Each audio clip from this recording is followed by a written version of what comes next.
Смотри, какая красота,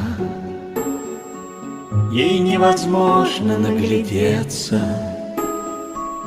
Ты не целуй ее в уста, ты прикоснись к ней только сердцем.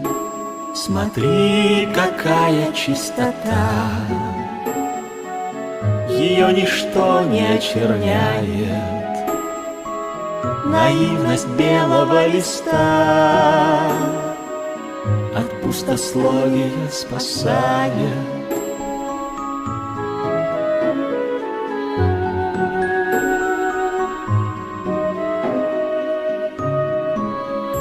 Смотри, какая